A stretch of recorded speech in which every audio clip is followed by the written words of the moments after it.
তাহলে আমরা প্রমাণ করে যেহেতু বলছি আমরা লেফট হ্যান্ড সাইড নিয়ে আসবো। কি নিয়ে আসবো? The left hand side.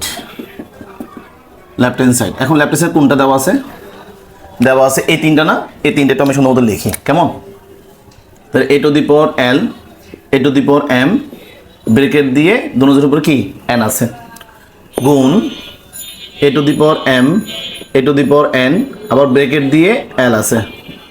একইভাবে A to the power N, A to the power L, bracket দিয়ে কি আছে এম আছে। এটা হচ্ছে লেফট হ্যান্ড সাইড। আমাদের উদ্দেশ্য হচ্ছে যে ওয়ান এটা কি করা, প্রমাণ করা। ঠিক আছে, আমরা যারা সূচকের সূত্রগুলো পড়ছি, ঠিক আছে, আমরা জানি না এটা দেখেন তো, কোন একটা সংখ্যার উপর যদি পাওয়ার থাকে, ঠিক আছে, যদি আমি এম দিলাম তাহলে কি দিলাম, A to the power M N দিলাম। আচ্ছা ঠিক আছে, ঠিক আছে, তার মানে কি বোঝাচ্ছি, কোন একটা সংখ্যার যদি পাওয়ার থাকে, আবার ওই সংখ্যার যদি আবার পাওয়ার থাকে, তাহলে এই দুটো কি যাবে, গুণে যাবে। তাহলে এই যে এ, এটা হচ্ছে ভিত্তি বা বেস, এটা হচ্ছে পাওয়ার বা সূচক। তাহলে বেসের উপরে যদি সূচক বা পাওয়ার থাকে, তার উপরে যে আবার কি ব্রেকেট দিয়ে পাওয়ার থাকে, তাহলে এই দুটো পাওয়ার কি হয়ে যায়, গুণ হয়ে যায়। তাহলে গুণ হয়ে গিয়ে কি যাবে, এমন হয়ে যাবে। ঠিক আছে, আমি যদি আপনাদেরকে সংখ্যা দিয়ে বুঝাই, এর উপরে এ স্কয়ার আছে, তার উপরে কত আছে, কিউব আছে। তাহলে এই যে এইটা হচ্ছে বেস, ঠিক থাকবে। তার পাওয়ার কত ছিল 2, তার উপর কত ছিল 3, তাহলে এই দুটো কি যাবে, গুণ হয়ে যাবে। 3 দুগুণে 6 হয়ে যাবে। বুঝতে পারছি কিনা? তার মানে এটা একটা, আরেকটা, এটা একটা সূত্র, এটা একটা কি সূত্র। আরেকটা সূত্র হচ্ছে কোন সংখ্যার উপর যদি পাওয়ার থাকে, আবার ওই সংখ্যার যদি আরেকটা পাওয়ার থাকে, কোন সংখ্যার উপর পাওয়ার আছে, এই তো এর উপর একটা পাওয়ার আছে, ধরলাম এম এর মান 2 3 4 5 6, যেকোনো একটা কিছু হতে পারে, এন এর মান অনেক কিছু হতে পারে। যদি বেস সেম হয়, পাওয়ার দুইটা আলাদা হয়, ভাগের সময় পাওয়ার দুটো কি যায়, বিয়োগ হয়ে যাবে। তাহলে বেস ঠিক থাকবে, এ ঠিক থাকবে, ভাগের সময় পাওয়ারটা বিয়োগ হয়ে যায়। ভাগের সময় কি করে, পাওয়ারটা বিয়োগ হয়ে যায়। তাহলে আমি যদি একটা সংখ্যা দিয়ে বুঝাই জিনিসটা, এটা খেয়াল করেন। মনে করেন এর উপর আছে কত 5, আবার এর উপর আছে কত 2। তাহলে এই যে বেস দুটোটা কি সেম, এ ঠিক আছে, পাওয়ার একটা হচ্ছে যে 5, এই ভাগের জন্য হবে কি 2, কত হবে, এ কিউব হবে। বুঝতে পারছি?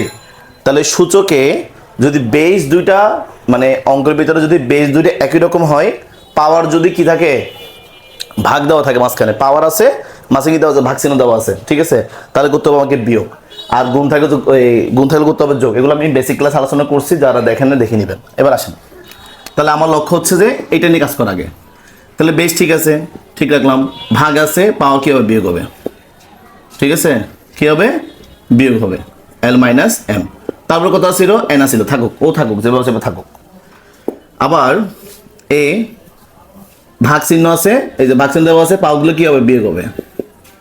উপরে এল আছে, থাকুক, সমস্যা নেই। আবার বেস ঠিক আছে, থাকুক, এন থেকে এল কি হবে, বিয়োগ হবে, পাওয়ার আছে এম, এম দিয়ে দিলাম। বুঝতে পারছি? তাহলে আমার কাজ হচ্ছে এই যে আমরা দ্বিতীয় লাইনে কোন সূত্র ব্যবহার করছি, এই 2 নম্বর সূত্র ব্যবহার করছি। তাহলে বেস যদি মানে ঠিক থাকে, পাওয়ারগুলো যদি কি থাকে, আলাদা হোক, একই রকম, কোনো সমস্যা নেই, কিন্তু মাঝখানে যদি ভাগ চিহ্ন থাকে, তাহলে এই পাওয়ার থেকে পাওয়ারটা কি হবে, বিয়োগ হবে। কি হবে, বিয়োগ হবে। তাহলে বেস ঠিক আছে, ভাগ চিহ্ন দেওয়া আছে, তাহলে উপরটা থেকে নিচেরটা কি হবে, বিয়োগ হবে। এই যে উপরটা থেকে নিচেরটা বিয়োগ, উপর থেকে নিচেরটা বিয়োগ, উপর থেকে নিচেরটা বিয়োগ, আর যেমন আছে এমনি কি সুন্দর মতো বসাই দিছে। এবার আসেন, এখন 1 নম্বর সূত্র প্রয়োগ করবো। কয় নম্বর সূত্র প্রয়োগ করবো?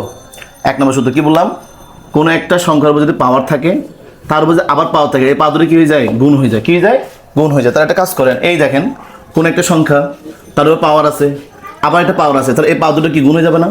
তো গুণ করলে দেখেন তো, আমি এন আগে আনলাম, এল মাইনাস এম লিখলাম, কোনো পাপ করছি, গুণ করছি তো, এটার সাথে গুণ করছি আর কি। মানে আপনারা লিখবেন এরকম, এল মাইনাস এম গুণ কত, এন, না একই কথা। আমি এরকম না লিখে আগে লিখছি আর কি। বুঝতে পারছি কিনা? এবার আবার এটার সাথে গুণে যাবে না, এটার সাথে গুণে যাবে, তাহলে এল এর সাথে এম মাইনাস এন কি হবে, গুণ হবে। আবার এন মাইনাস এল এর সাথে এম কি হবে, গুণ হবে। জিনিসটা কি বুঝছি? হ্যাঁ, তাহলে বুঝছি জিনিসটা? আচ্ছা, তাহলে কি বললাম, কোন সংখ্যার পাওয়ার থাকলে সে পাওয়ার, আবার পাওয়ার থাকে, পাওয়ার দুটো কি যাবে, গুণে যাবে, পাওয়ার দুটো গুণে যাবে, পাওয়ার দুটো কি গুণে যাবে। আমি গুণটা এখন করি না, এখন করবো। আসেন, এখন এ এন এর সাথে এল গুণ করলে, প্রথমে অ্যালফাবেট অনুসারে কে আসে, এল আসে না, প্রথমে আসবে এল, তারপর আসবে এম, তারপর আসবে কি এন, না? আমরা এটা মেনটেন করবো, কেমন? তাহলে এন এর সাথে এল গুণ করলে এন এল না, কিন্তু অ্যালফাবেট অনুসারে কি আসবে, এল এন আসবে। কি আসবে, বুঝছেন কি না? কি বললাম, এন এর সাথে এল গুণ করলে হবে এন এল, কিন্তু অ্যালফাবেট অনুসারে প্রথমে আসবে এল, তারপর আসবে কি এন। ক্লিয়ার? তাহলে আমরা কি লিখবো, এল এন। এই যে এখানে মনে মনে প্লাস আছে, এখানে মাইনাস আছে, প্লাসে মাইনাসে মাইনাস। এন এর সাথে এম গুণ করলে হবে কি এন এম, কত এন এম, কিন্তু অ্যালফাবেট অনুসারে করলে কি হবে এম এন হবে, কি হবে এম এন। একটা করলেই হয়, কিন্তু আমি অ্যালফাবেট অনুসারে বোঝাচ্ছি আর কি জিনিসটা, বুঝতে পারছি কি না? আবার গুণ আছে, গুণ দিয়ে দিই, এ আছে এ দিয়ে দিই। এল এর সাথে এম গুণ করলে কি হবে এল এম, কি হবে এল এম, অ্যালফাবেট ঠিক আছে, এল এম ঠিক আছে। এল এর সাথে এই মাইনাস বসাই দিছি, এল এর সাথে এন গুণ করলে এল এন, ইন্টু আবার এ বসাই দিছি। এম এর সাথে এন গুণ করলে এম এন, প্লাসে মাইনাসে মাইনাস, এম এর সাথে এল গুণ করলে এল এম, এলটা আগে আসবে এমটা পরে যাবে। বুঝতে পারছে কিনা? গুণটা কি বুঝছেন? করে লাগতেছে? আশা করি না। এবার আসি, এর উপর একটা পাওয়ার, এর উপর একটা পাওয়ার, এর উপর একটা পাওয়ার, কিন্তু একটা জায়গায় ফোকাস করেন, এ এ এ এগুলো কিন্তু মিল আছে। তার মানে এই দেখেন তো, এ কিউব যদি হয়, আমরা এটাকে বলি কি ভিত্তি বা বেস, আর এটাকে বলে পাওয়ার বা সূচক। পাওয়ার বা কি সূচক। জিনিসটা কি বুঝছেন?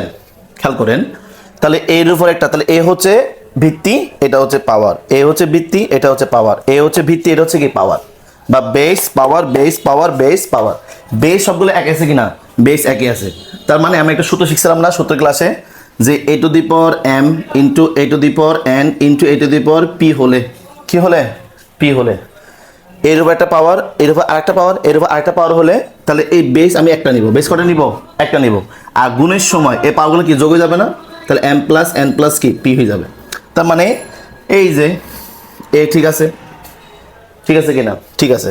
তো এটা যোগ এটা যোগ এটা না, তাহলে L N minus M N যোগ L M minus L N যোগ M N minus L M. তাহলে এইটা যোগ এটা যোগ এটা। বুঝতে পারছি? এবার আমরা যোগ বিয়োগের কাজটা করে ফেলি, আসেন। Plus L N minus L N যাই, এখানে প্লাস আছে মাইনাস আছে, চলে যাই। Plus M N minus M N চলে যায়, চলে যায়। প্লাস এল এম, এই কোথায় ভুল কাটছে মনে হয়, হ্যাঁ এটা তো ভুল কাটে ফেলছি। এই যে plus L N minus L N চলে যায়, plus L M minus L M কি চলে যায়, plus M N minus M N কি চলে যায়। ঠিক আছে? লাইনটা মনে হয় আর একটু ঝামেলা করছি, দেখেন। তাহলে সুযোগ ঠিক, ভিত্তি ঠিক থাকবে, পাওয়ারগুলো কি যোগ দিতে হবে। তাহলে L N plus, sorry L N minus M N তো আছেই, এটা লিখলাম, এটা কি করলাম লিখলাম। তারপরে এই গুণের জন্য কি আসবে প্লাস, তারপরে এটা লিখবো না, তাহলে L M minus L N লিখলাম। ঠিক আছে? তারপর আবার গুণের জন্য কি দিব প্লাস, তবে কি লিখবো M N minus L M. ঠিক আছে? বুঝছি কি না? এখন একটু কাটাকাটি করি। ঠিক আছে? Plus L N minus L N চলে গেল, plus M N minus M N চলে গেল, plus L M minus M কী করলো চলে গেল। আর কিছু আছে? নাই মানে জিরো, নাই মানে কি জিরো। আমরা আরেকটা সূত্র শিখছিলাম, ঠিক আছে? সূত্র লেখার জায়গা তো নাই। আচ্ছা একটু খেয়াল করেন, আমি এটা মুছে দিচ্ছি। একটা সূত্র শিখছিলাম, সেটা কি এ টু দি পাওয়ার জিরো যেগুলো কত ওয়ান, যখন এর মান কি হবে না জিরো হতে পারবে না। তার মানে এই যে সূত্রটা আমরা অ্যাপ্লাই করবো, তো এ টু দি পাওয়ার জিরো মানে কত ওয়ান, শুধু কি লিখবো A to the power zero equal to one, যখন এ মান কি হতে পারবে না শূন্য হতে পারবে না। এটা সাইড লিখতেই হবে। তা দেখেন তো ওয়ান পাইছি, ওয়ান পাইছি, এই যে এখানেও ওয়ান, আমরা পাইছি কত ওয়ান। তো এটা কি, এটা হচ্ছে কি রাইট হ্যান্ড সাইড, কি এটা রাইট হ্যান্ড সাইড। তাহলে কি প্রমাণগত বলছে না, লাস্টে লিখবেন প্রুভড। কি লিখবেন সবার লাস্টে লিখবেন প্রুভড। বুঝে গেছে জিনিসটা? আসেন এখন আমরা তো অঙ্কটা করলাম, এখন এই অঙ্কটাকে আমরা একটু কি করি মডিফাই করি।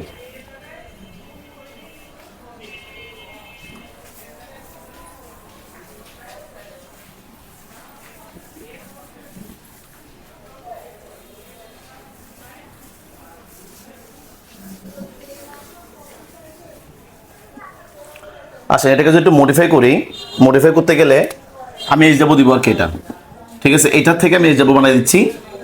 এখানে এ এল আছে না, আমি যদি এটাকে A to the power P, A to the power Q, আর এটা যদি কি আনি পি কিউ আর আনি, কোনো সমস্যা আছে? এখানে যেরকম এল আসছিল, এম আসছিল, এন আসছিল, আমি কি আনছি পি কিউ আর আনছি। কোনো সমস্যা হচ্ছে? কোনো সমস্যা হবে না আশা করি। তাহলে L M N, L M N, তাহলে এল এর জায়গায় আনলাম পি, এম এর জায়গায় আনছি কিউ, এন এর জায়গায় আনছি কি আর। ক্লিয়ার? ইন্টু, ঠিক আছে, এবার দেখেন তো এম আনছে না, তাহলে এম এর জায়গায় কে আছে? কিউ আছে, কি আছে? কিউ। তারপরে এন এর জায়গায় কে আছে? আর, তাহলে এ টু দি পাওয়ার আর।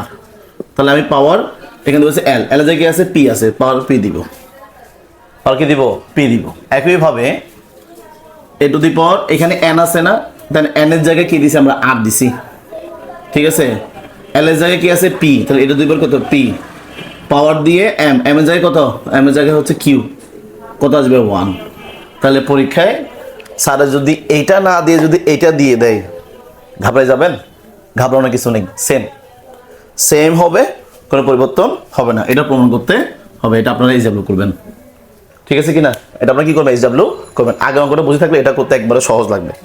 আচ্ছা 2 নম্বর যদি একটা এইচ ডাব্লিউ বানিয়ে দিই, তাহলে কি হবে? এবার তো এ পি দিলাম না, এ পি, এবার এক্স ওয়াই জেড দিই, কি বলেন? তাহলে এম এর উপরে দিই, কি দিবি?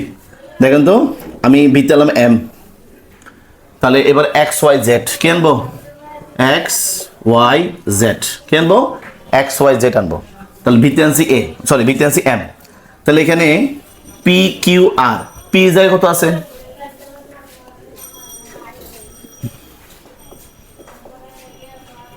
পি জায়গায় কত আছে? এক্স, তাহলে পি এর জায়গায় এক্স, এ, এ মানে এম, কিউ, কিউ মানে কত?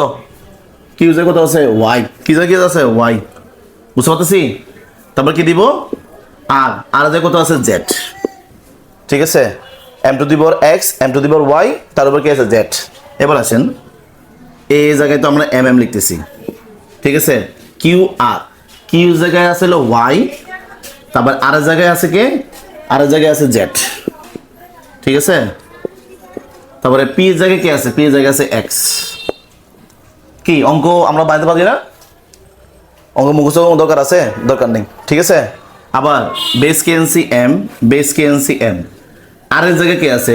জেড, পি এর জায়গায় আছে এক্স, ঠিক আছে, জেড এক্স, আর কিউ এর জায়গায় কি আছে? ওয়াই। এভাবে কি প্রশ্নকর্তা বা আমাদের টিচার প্রশ্ন দিতে পারেন না? উত্তর কি? প্রমাণ করো এটা ইজ ইকুয়াল টু 1, প্রমাণ করো এটা ইজ ইকুয়াল টু কি 1, পারা যাবে? তাহলে এই অঙ্কটা যদি পারি, স্যারের যদি ভিত্তি আর পাওয়ারগুলো যদি অক্ষর চিহ্ন মানে কি কেউ দেয়, তাই এরকম হাজার হাজার বানানো যাবে না? হাজার বানানো যাবে, আলফাবেটিক আমার দিতে বানানো যাবে না? তাহলে আমি যদি বলি যে এখানে দিলাম কি, এখানে দিলাম দিলাম পি, পি দিলাম আলফা, তারপর পি দিলাম কি গামা, আলফা সরি বিটা, তারপর দিলাম গামা, তো এরকম করে বানানো যাবে না? তাহলে এক কথা হচ্ছে যে আপনি বইয়ের অঙ্কটা পারেন, নিয়মটা বুঝেন, প্র্যাকটিস করেন, তাহলে প্রশ্ন যেভাবে দিতে কেন আপনি বুঝবেন। কিন্তু আমি একটু প্রশ্ন মানে শিখাচ্ছি কি জন্য? এগুলো শিখাইলে একটু কি অধ্যায়টা সহজ লাগবে, ঠিক আছে। কেন এই অধ্যায়টা মোটামুটি সহজ আছে, কিন্তু পরে অধ্যায়টা লগাইতে একটু ঝামেলা করবে। আর এই টপিকটা জানা থাকলে আমাদের ইন্টারে সরি হায়ার ম্যাথে এই নবমতে একটা অধ্যায় আছে, ওইটা করতে কি হবে? সুবিধা হবে, বুঝতে পারছি কিনা? তাহলে আমরা 11 নম্বরে করলাম, এবার করবো 12 নম্বর।